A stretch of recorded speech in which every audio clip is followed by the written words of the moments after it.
Hello, everyone, and welcome to the fifth keynote, the sixth actually, keynote lecture that we are hosting at the Public Space Academy. I am Luisa Bravo, the founder and director of the Public Space Academy. And I'm pleased to also welcome on stage Via Viese and Egle Pili-Paviciute from the Public Space Academy team. You probably already saw them in previous keynote lectures. I just want to introduce them again to the audience. So maybe you would like to say a few words, Via and Egle. Yes, of course. Hi, hello everybody. Welcome to our keynote lecture that are back from a little break, and welcome to all, and of course special welcome to our mentees from the mentorship program that we launched this week. Hello everyone. It's very nice to be back, and yes, welcome to our mentees. So if you're watching, please write something on the chat so that we know you're here and with us. Enjoy the lecture. Yes, if you are following the Public Space Academy, we have just launched a few days ago the mentorship program of the Public Space Academy. And if you go on our website, you can actually apply for the second season of the mentorship program that will start right after this one in the spring 2025. We are going live on the YouTube channel of City Space Architecture and also on the LinkedIn page of the Public Space Academy. So just to give you some information, we will have around 45 minutes of the lecture from our keynote lecturer today. And then we will have around 15-20 minutes for Q&A.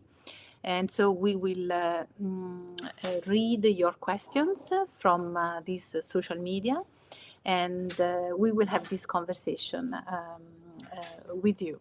So please write your comments. Even if you do not have a question, send us feedbacks regarding the content of the lecture if you are appreciating the lecture. We hope so. So now I just want to introduce our keynote lecturer for today. We have been working hard in order to have diverse voices and perspectives on public space. And today I'm happy to have with us Ehsan Ranjbar, Assistant Professor of Urban Design at the Tarbiat Modares University in Iran and a visiting researcher at Aalto University in Finland. I have met recently in person Ehsan, but I've been in touch with him since the first conference that he organized in Iran, the future of urban public spaces, and also for the second one that was during the pandemic. And now I hope to be part also of the third one that Ehsan is going to organize. So welcome, Ehsan, and thank you for being with us today. Hello. Thank you so much for providing me this opportunity. Yes, we are happy to know from you and to learn more about Iranian public spaces. So the floor is yours, and we will meet at the end of the lecture for the Q&A. Yeah.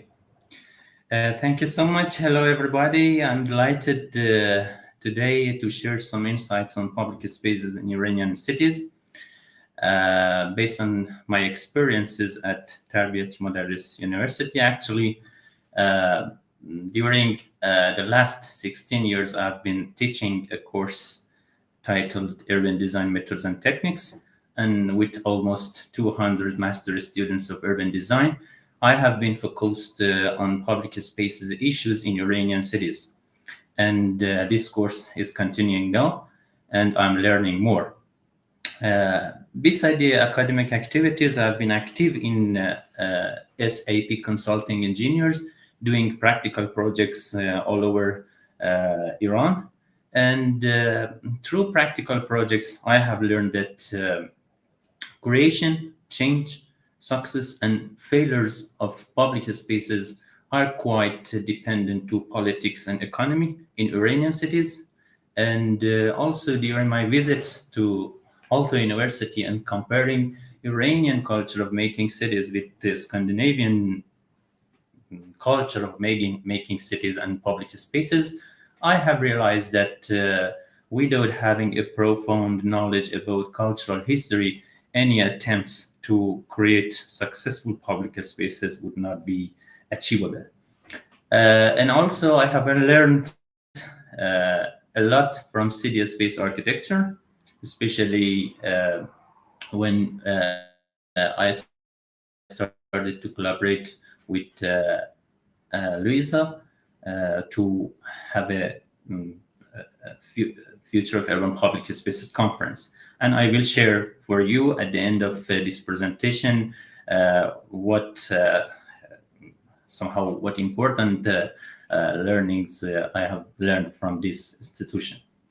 About the choice of the title, Transformation of Public Space, based on my experience, I have realized that planning and design of public spaces without having a deep knowledge about how they are changing through the history, how they are changing based on social, political, economical factors, those factors that mostly are in larger scale beyond that small scale of public space, we cannot somehow have a comprehensive and successful aspect of planning and design of public space.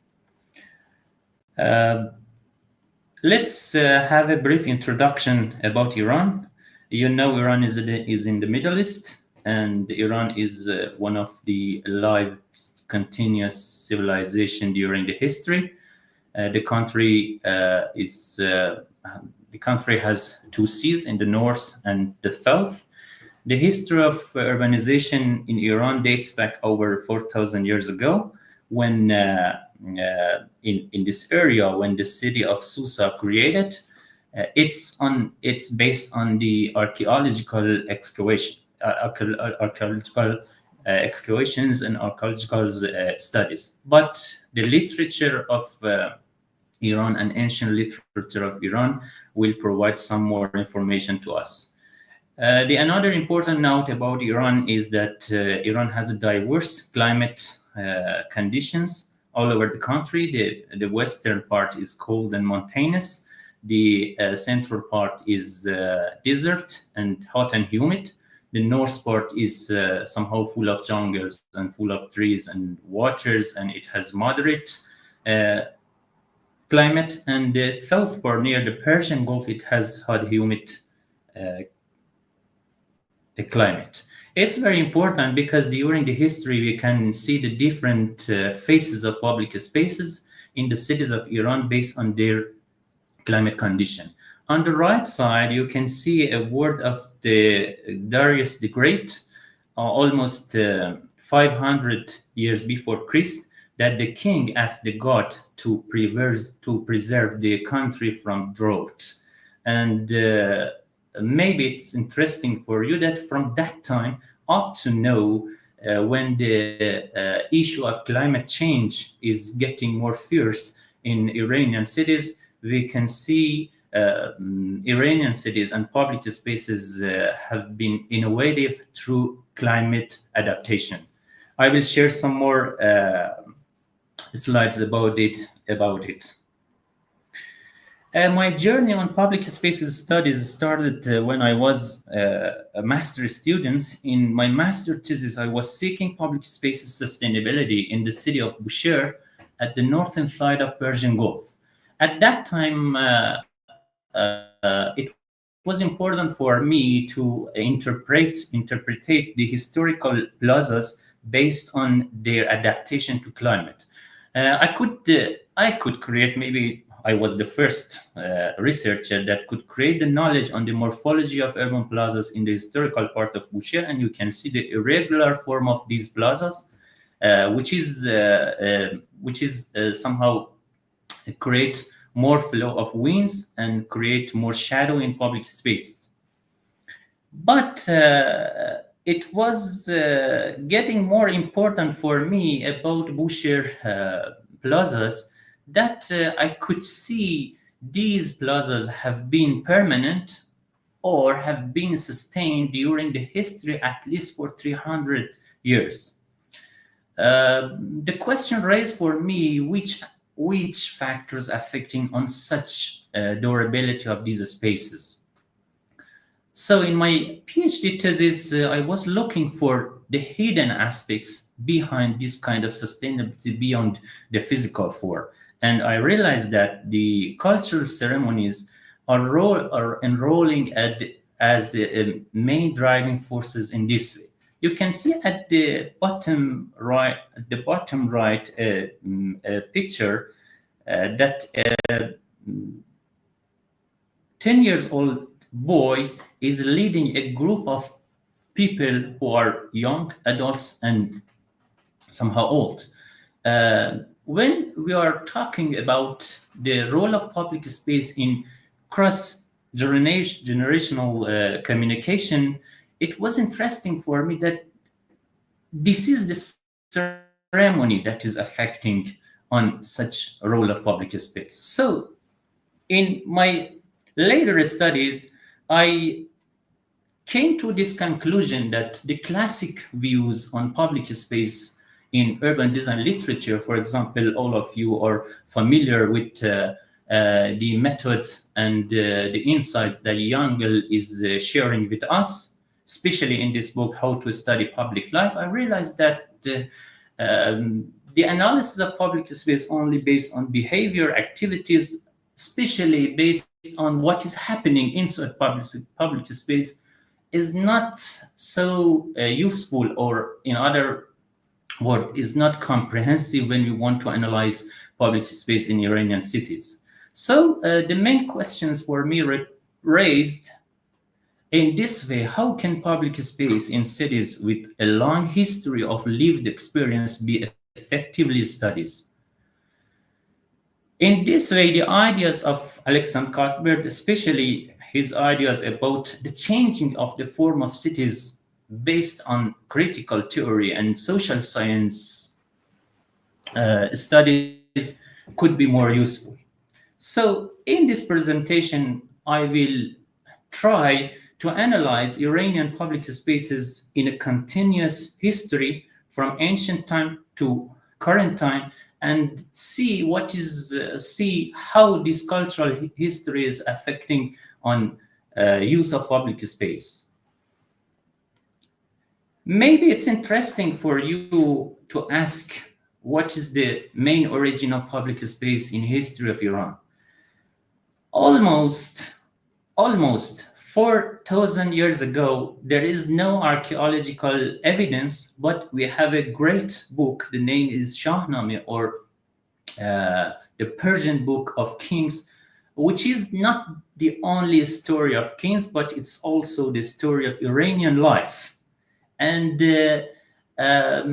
since 5 years ago, I have started new research about the image of public space and the concept of public space in this book, to see what is the origin of the concepts of public space in ancient Iranian life. And I am honored that I'm sharing for the first time this finding, because I have not published it yet for more exploration. But the main public spaces in this book, and the first one, is the concept of Maidan, which is translated to square. But Maidan is quite broader and greater than square in terms of meaning. From physical point of view, it's like square, but from a non-physical point of view, it's the area of action, it's the area of somehow demonstration, it's the area of emergence what is you can see in the words of Hannah Arendt as a somehow political science researcher. At the left side, you can see an image of Siawash, which is a key somehow image, not only in this book, but in Iranian life from ancient time up to now. And Siawash is the first person that is creating Maidan as a public space. And at that time, Maidan was created because of polo game. The word of Maidan has been spreading out of Iranian country. You can see now at this time, you can see the word of Maidan in Turkey, in Afghanistan, in Tajikistan, in Russia, and also in Ukraine, you can see the word of Maidan. But somehow, maybe in the 16th century, we can see a good image of Maidan in the city of Isfahan. I have realized there is an Iranian archetype of city center, which is a combination of garden, porch, palace, and a square. And when we're talking a continuous alive civilization, we can see this kind of combination up to now in some cities of Iran. For example, in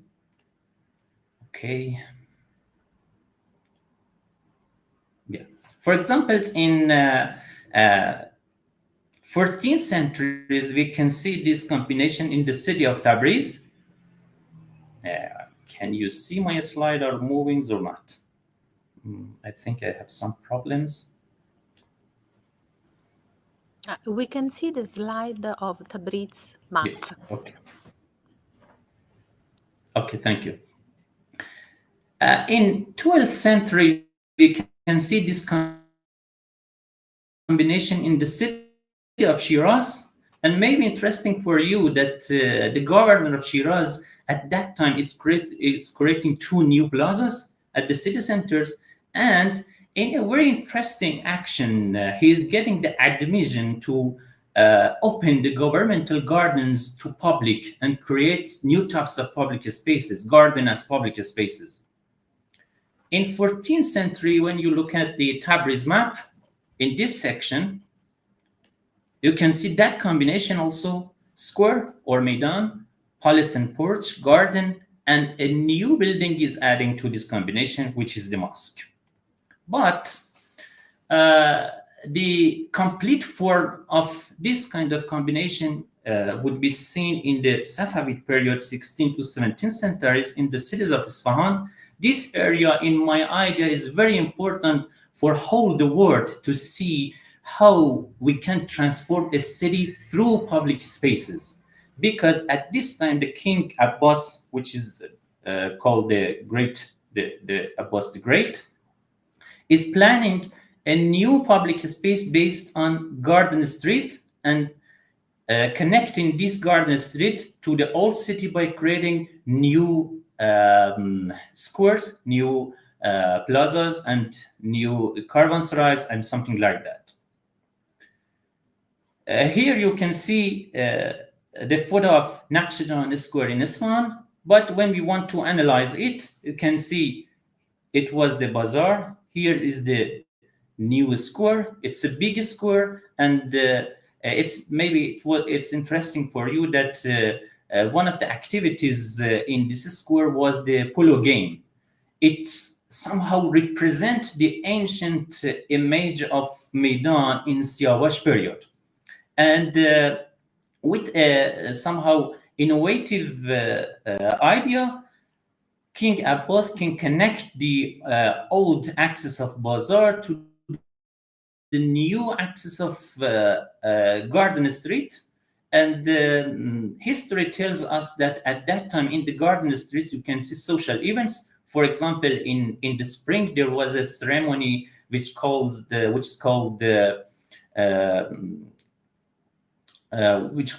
spreading flowers in this space, or in the summertime, people were playing with water.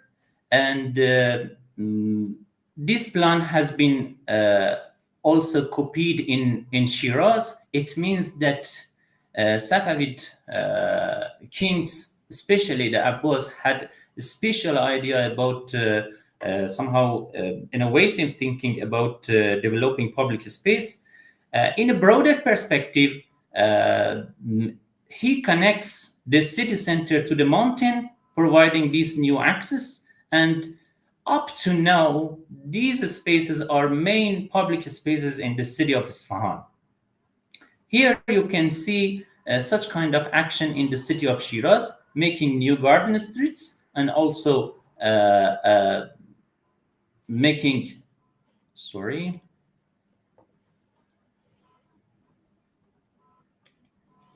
new plaza,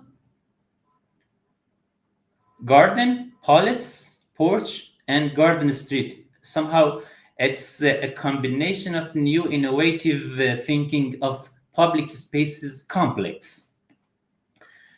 When you want to analyze this kind of development physically, this is the finding. But when you want to go beyond that, my mean about the hidden factors is relating to social, political, economic aspects. In my idea, the King Abbas was successful in this way because at that time the economy of Isfahan changed because of making it as capital, because of the whole prosperity of Iranian economy in the world, and also because of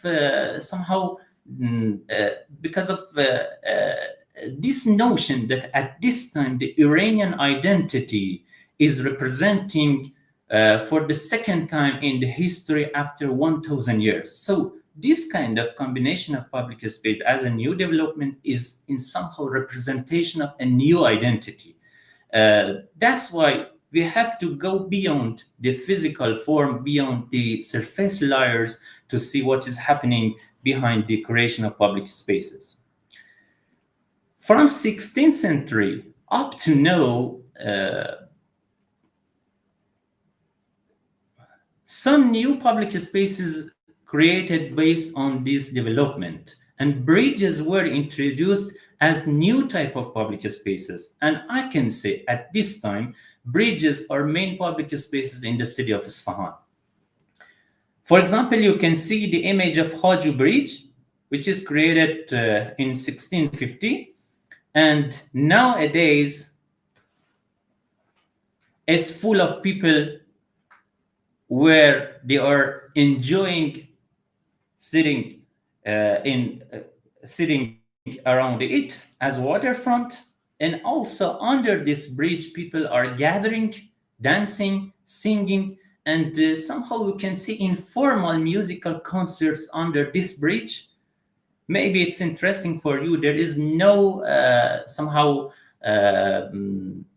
arrangement of preparation and coordination, and people are coming, starting singing, ordinary people gathering together. When they are happy, they are dancing. When they are sad, they are singing sad musics. And when you look at the Iranian culture, we can see in Iranian music, there is a section, or there is a concept which is called Isfahan. In my idea, this place during the history has been affecting on the somehow creating the Isfahan section in Iranian music. But some days you can see this picture of the Haju Bridge. Actually, climate change issues and ill-considered water transfer projects transformed the city reversely. When you look at the Safavid period, you can see the government is using the water for changing the whole city and creating new public spaces. But at this time, the ill-considered water transfer plan is affecting the life of this space. Actually,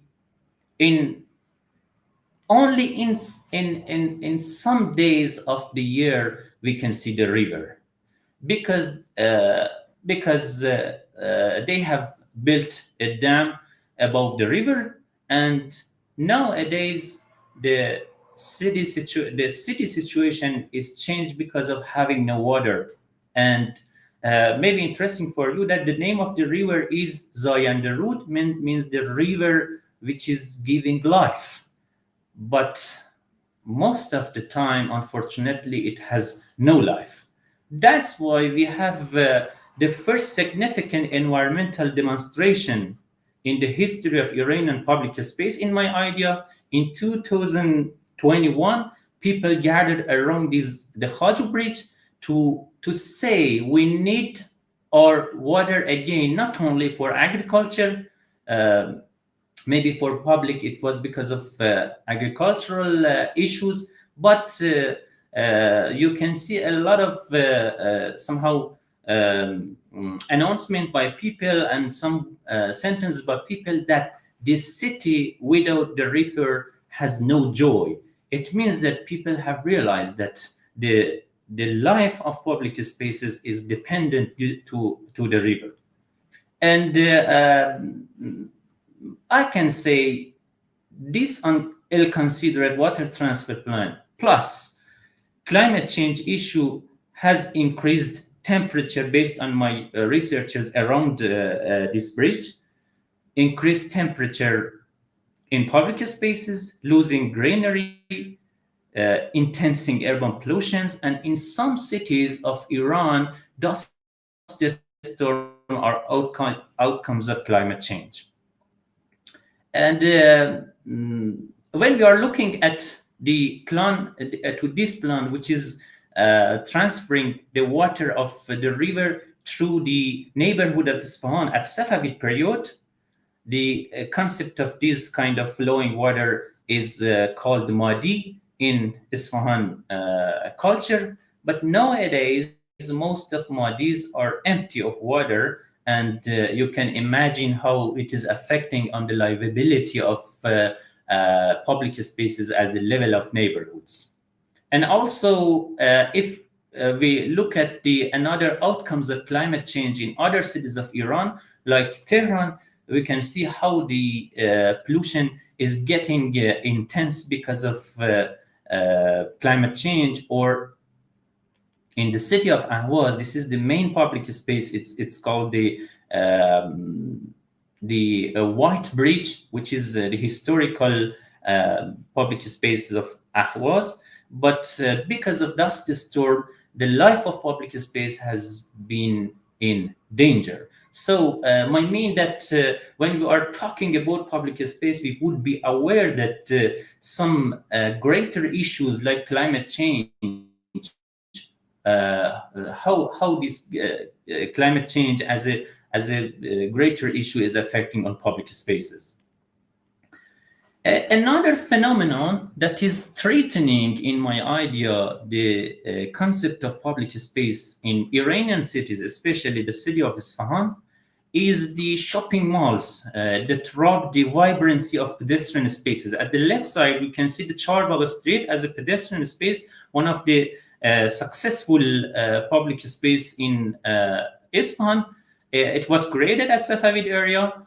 During the time it was changed, a part of it changed to the somehow Car Street, but since 5 years ago or 8 years ago, it has changed to pedestrians, and it has been a good change in the city of Isfahan. But at the same time, shopping malls are developing more and more in Iranian cities. In Isfahan, we have one of them that the name is City Center, and it has created a new city centers out of Isfahan. Maybe we say it's not affecting on public space, but based on my research, I have realized that such kind of development is affecting on the flow of capital in public spaces. For example, in 2014, the city of Isfahan announced the creation of a new square in the historical part of Isfahan, which was somehow a revival of a square from 12th or 11th century. You can see the historical part of Isfahan here. This is the Safavid development. This square is is called Atiq Square or Kohne Square, means old square, and the city of Isfahan wanted to revive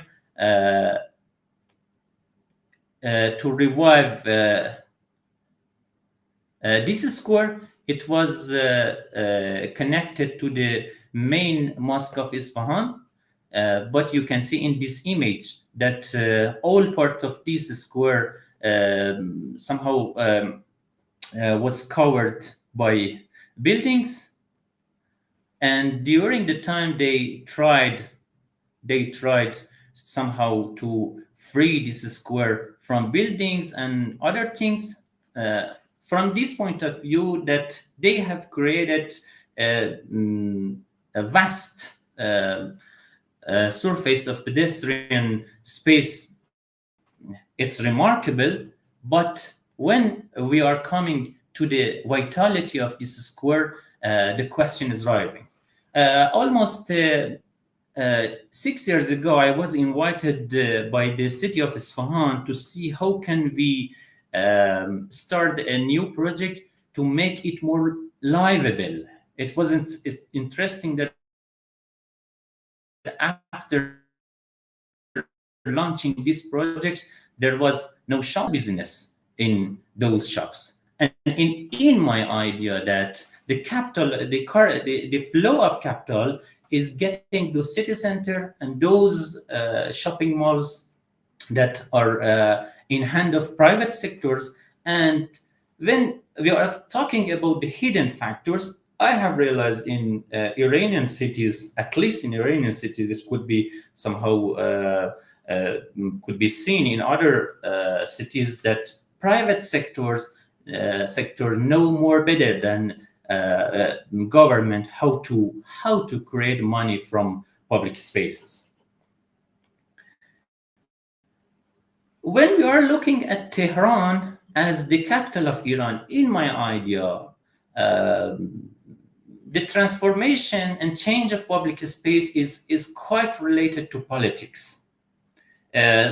Some part of this politics viewpoint is related to the creating more vehicles.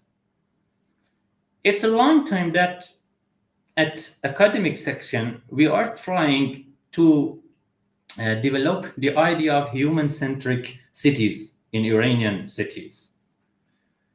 In some part we have been successful, but when we are looking broadly, we have not been successful, because there is a hidden economy behind creating more cars. Look at the Tehran. This is a face of Tehran, that car factories based on some information in newspaper. There is no registered information that I could refer, but based on some information, car factories are flowing at least 50 cars per hour in the streets of Tehran.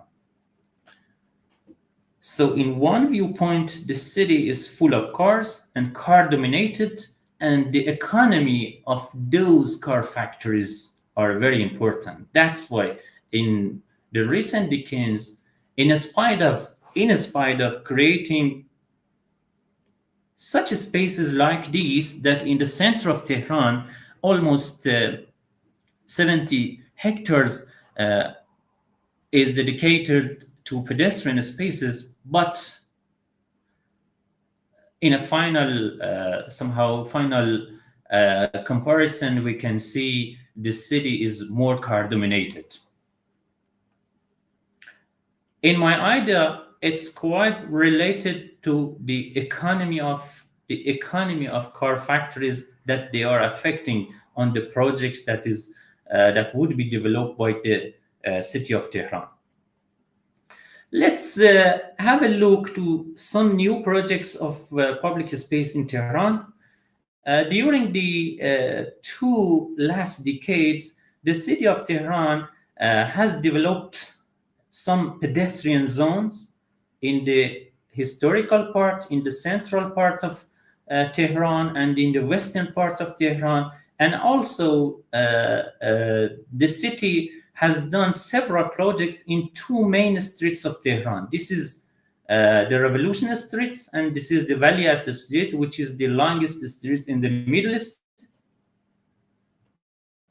When we are looking at the historical part, we could see a good development. A network of pedestrian streets has been shaped. And when you are look at the amount of public space that created in almost 20 years, and somehow not in 20 years, in 15 years, and comparing it to Copenhagen as a best practice city, we can see the development of pedestrian streets in the center of Tehran is significant. This is the surface layer of analysis, but when we are going behind that, it's related to two things. From 2010, somehow a movement started in Iranian academies, at universities, NGOs, that they were encouraging human-based cities. And somehow a new dialogue created that fosters such kind of development. I can remember that at that time, one day from the municipality of Tehran, someone called me that the mayor of Tehran is very interested to have public arts in public spaces. And it was very, very inspiring for me that how the movement that we started at universities could be centers at the somehow brain of a mayor. This kind of network has been very successful. It's full of people all over the year, especially at the end of the year. Based on our study, almost 1 million people are using this network of public spaces as the center of Tehran per day. And it's not only a commercial street, but it's a touristic place because it has included more attractions, more attractive sites, historical sites inside it. We have published a paper about how this kind of development of pedestrian networks can improve people's happiness. Another development which could be could be assumed as a successful development is the central part of Tehran, which is dedicated to cultural area.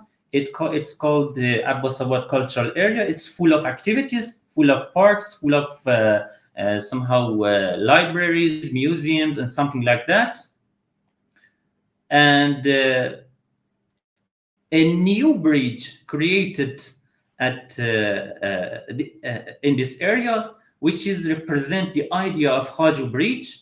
It's a modern bridge, but at a short time, it has been a venue for people gathering, not only for gathering and talking, but also for new representation in social media, taking selfies. And this new public space somehow represent a new idea of public space in virtual area. And it was, in my idea, it was the first time that public space could have another viewpoint in virtual media, and virtual media could affect it on the real presence of people in this space.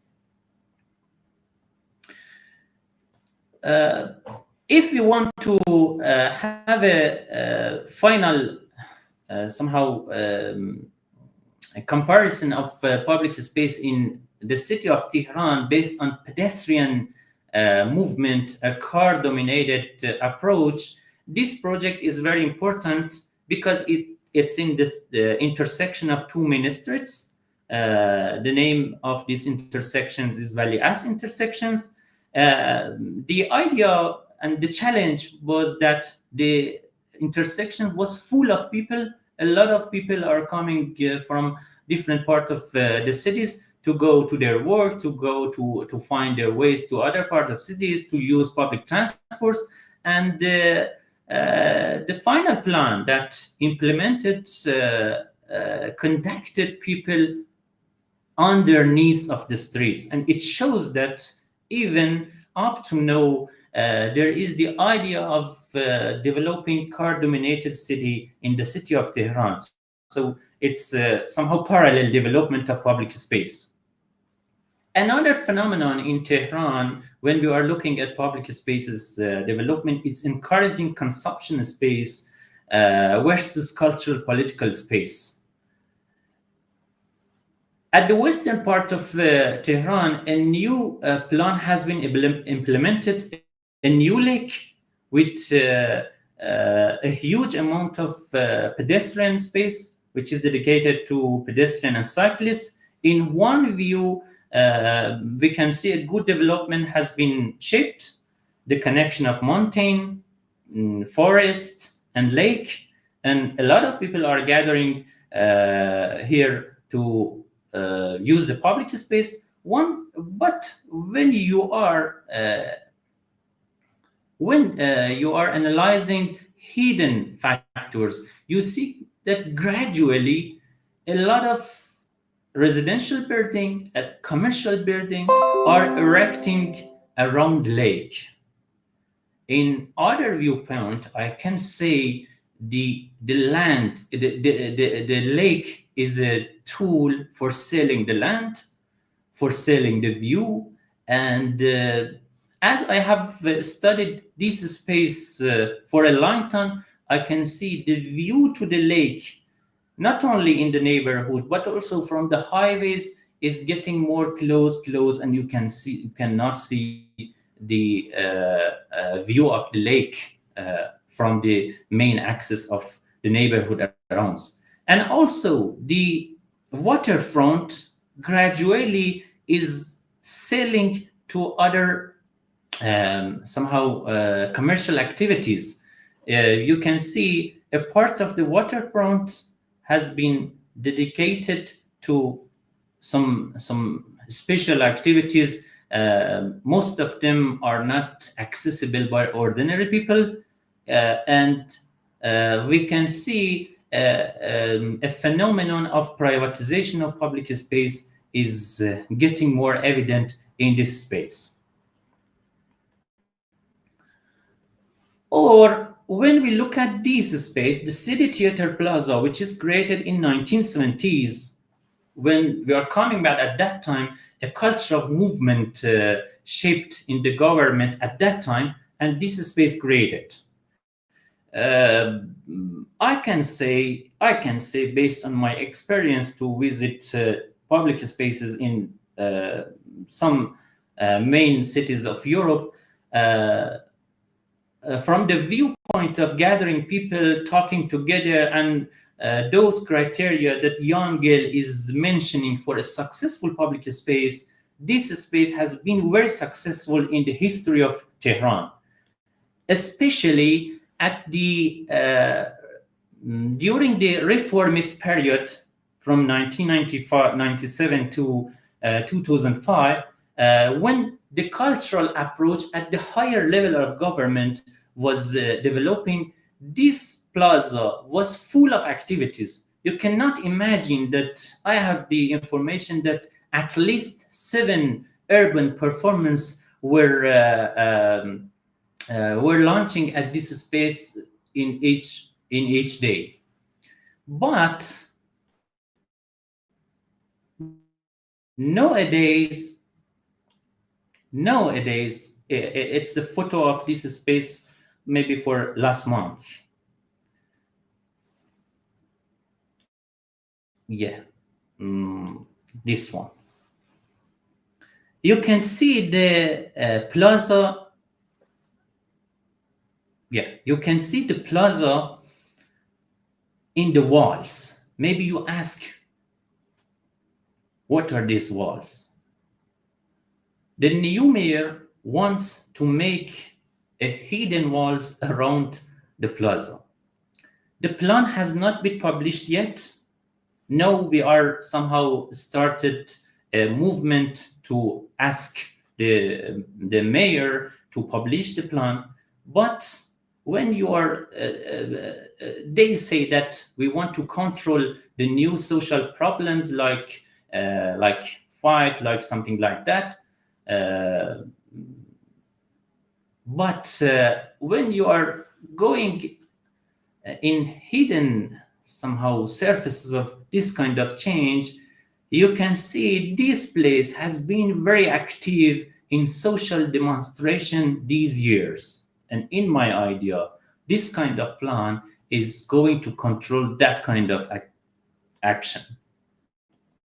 So, based on what I said on Tehran, which was very, very, very short, I have more to share, but I can say the changing idea of cultural approach to public spaces in city of Tehran from 2 decades ago up to now has been effective on creating, somehow introducing new consumption spaces like shopping malls. Almost 10 years ago, a huge group of young people decided to gather together in a public space of Tehran. They chose a shopping mall. It means that when we are comparing to the history of public space in Iranian cities, a new taste has been added to the city, and it's bring us a big question.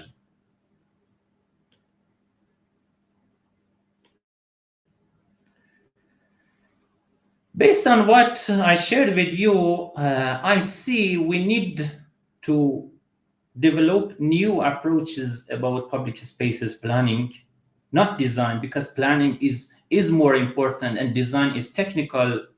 Even it would be smart and conscious, but in my idea, planning is more important.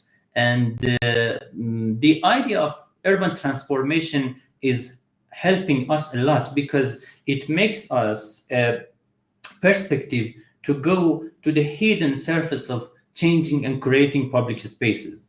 During these years,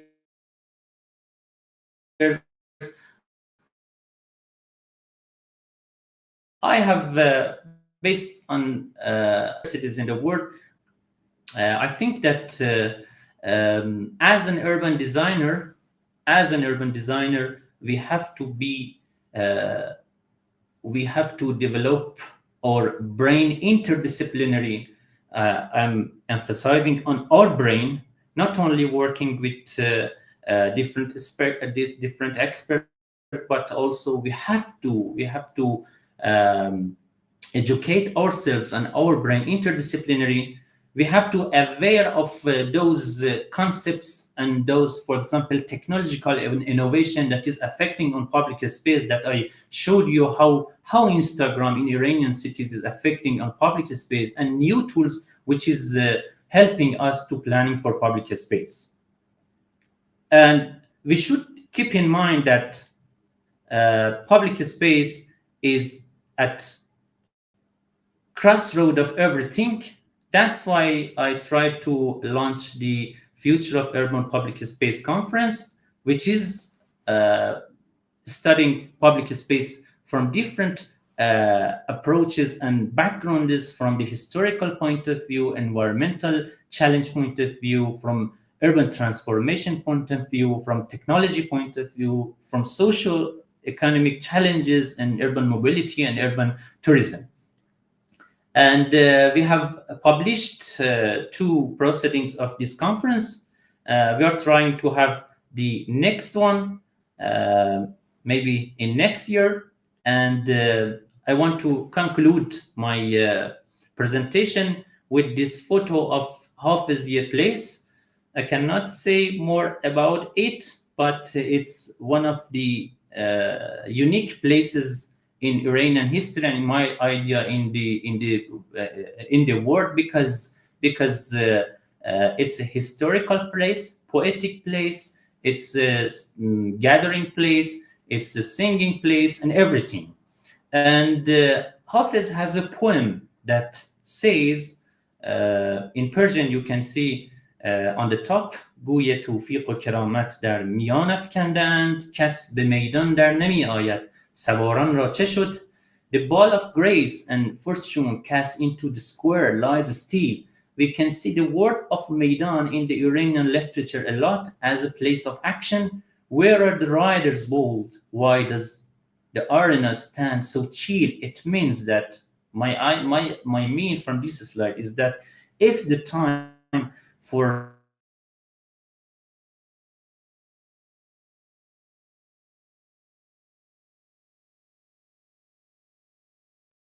advocating public space that I learned at that time. I'm trying to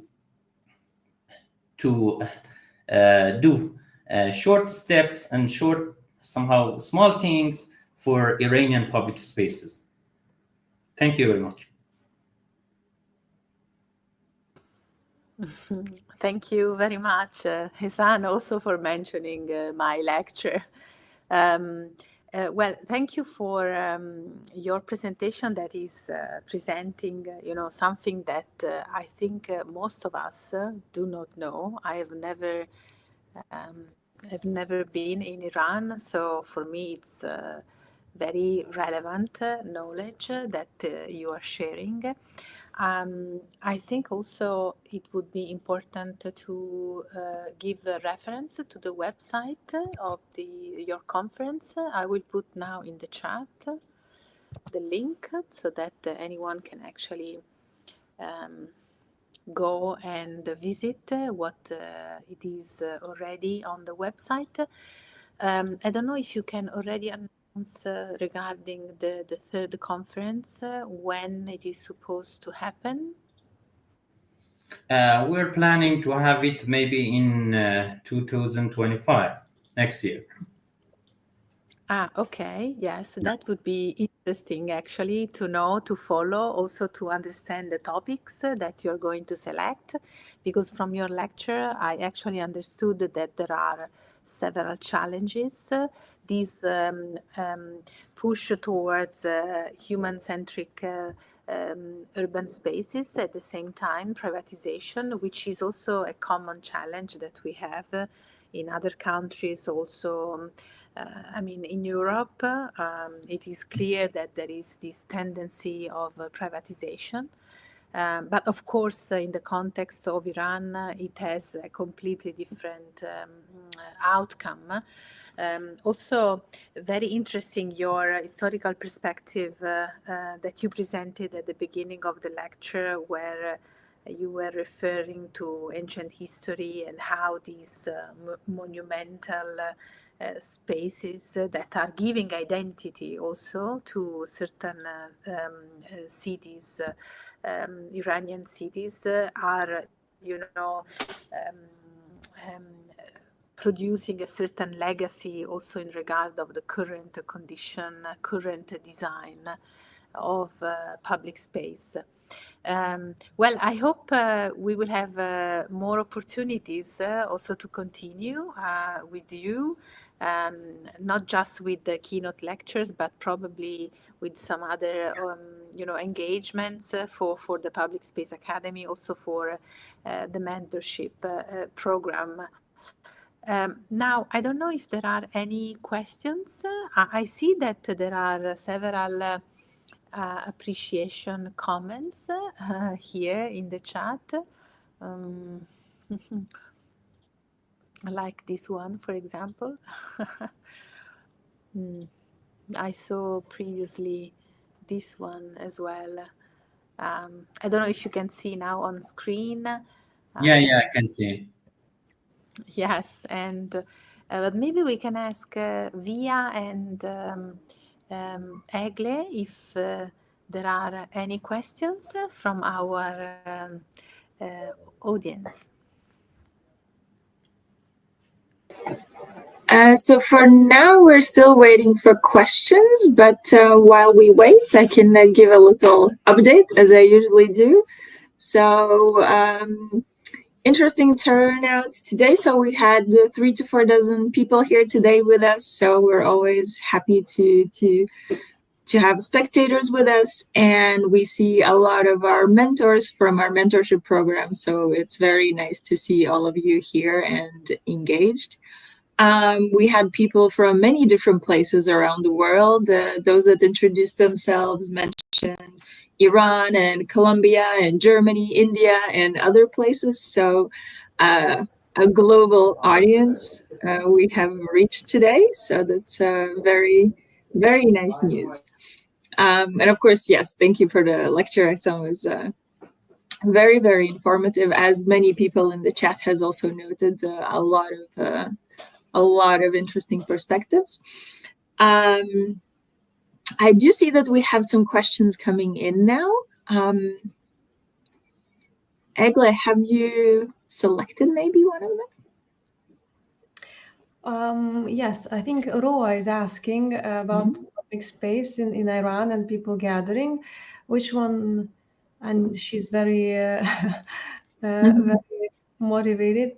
Okay, let me share one of the questions. Start with the first one. Yes. Okay, so she says, you shared a photo of people gathering organically under the bridge love.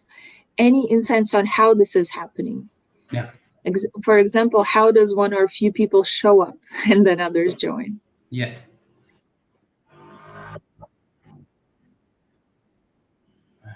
It's a very good question, and it's a point. Can you hear me well or not?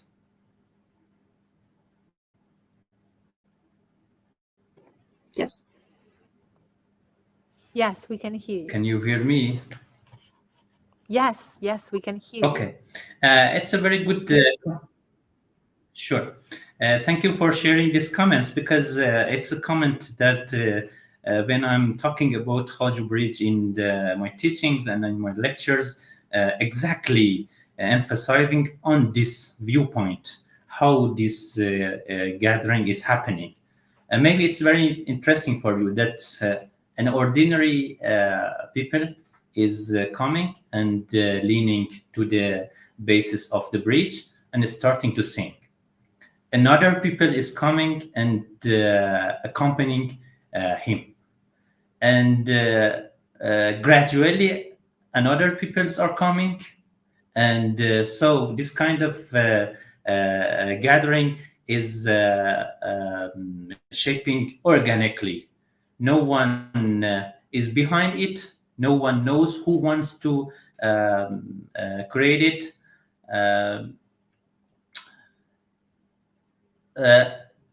It's regular. Every day when you can go there, you can see it, especially before the noon, for example, around 10 o'clock in the morning, and in the evening around 4 o'clock up to 8 o'clock. And you can see a lot of openings behind the bridge. Everywhere behind the bridge, people can gather. There is no special place. Who is starting the singing is creating the place of gathering. All right, wonderful. So it becomes a tradition in a way. Okay, thank you so much. I hope that answered your question, Rua. We have another question from Felita. Let me read it out. She is interested about the historic perspective, and if you have looked into the Mesopotamian civilization, and specifically what was the idea of public space then, and is that something that also influences Iran today, in your perspective? Yeah, it's also a very good question. There are somehow... Okay, can I start now? Sorry that I interrupted you. No problem. Yeah. Yeah, sorry. It's a very good question. We have some researchers about how the Mesopotamia civilization architecture is affecting on Persian architecture, especially in academic period. Evidently, we can see in the Persepolis that some elements has been somehow adapted from Mesopotamia civilization, but there is no evidence about public spaces because there is no archaeological somehow evidence. We know that the main city in Iran at the time of Mesopotamia civilization was the Susa. But from Susa, we have only the palace. We don't have any information about public spaces. But when you look at the Shahnameh as the maybe main reference for that time, the idea of square is the idea of Maidan, which is main word of square in Iranian literature, started at that time. But there is no somehow document about it. I'm working on the idea to find the origin of Maidan and the history of Maidan, but up to now I can say only from the literature we can see it. We have some books that they say that at that time in Iranian cities we have, for example, circular cities, and they are guessing that there is a main square at the center, but without no evidence. But when if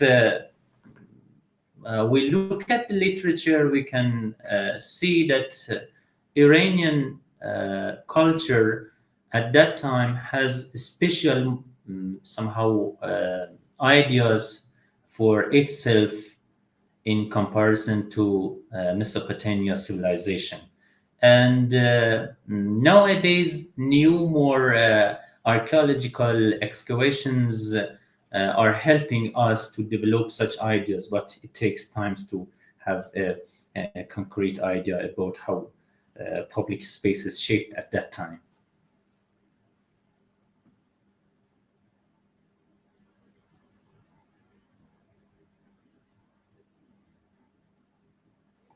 Oh, sorry, I was muted. Sorry. Yes, thank you, Ehsan, and I hope that answered Felita's question. We have another comment from Sebnem, who's our dear member of City Space Architecture. And she is asking if you have ever had the chance to compare Iranian public spaces with other Middle Eastern countries, for example, Turkey, and what kind of similarities or differences could you name?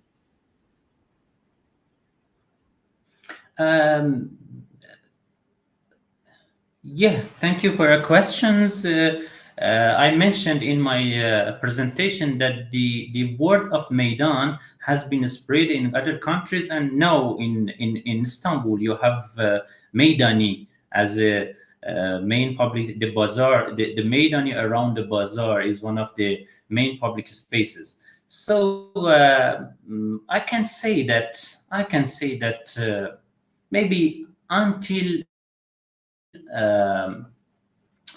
16th century, when the Ottoman Empire somehow was ruling on Turkey and other areas in the Mesopotamia, the Iranian culture was dominated in that area. That's why you can see the concept of Maidan all over these countries. Even in Ukraine, you have the word of Maidan. In Ukraine, when they want to talk about a huge square, they use the word of Maidan. And maybe it's interesting for you, there is a place in the Tbilisi, the capital of Georgia. The name of this place is Maidan Square. It shows that how they want to keep the concept of Maidan, and also beside that, they want to have the concept of the square. In comparison to another countries around the Persian Gulf, evidently we can see the influence of Iranian public spaces in especially in Oman, in somehow maybe in United Arabs of Emirates, when they had somehow the classic form of villages and cities. Now, not at this time when you are when we are talking about Dubai, but when we are looking at the ancient architecture, we can see the influence of Iranian cities effect. But mostly we can see these impacts in terms of architecture and buildings. In terms of public spaces, there are not a lot of evidence to say how Iranian public spaces have been affected. But in concept of Maidan, I can see the word is created from Iran and is spreaded all over the countries in the Middle East, and you have the Maidan in Arabic language also. And they are using this word for main public spaces.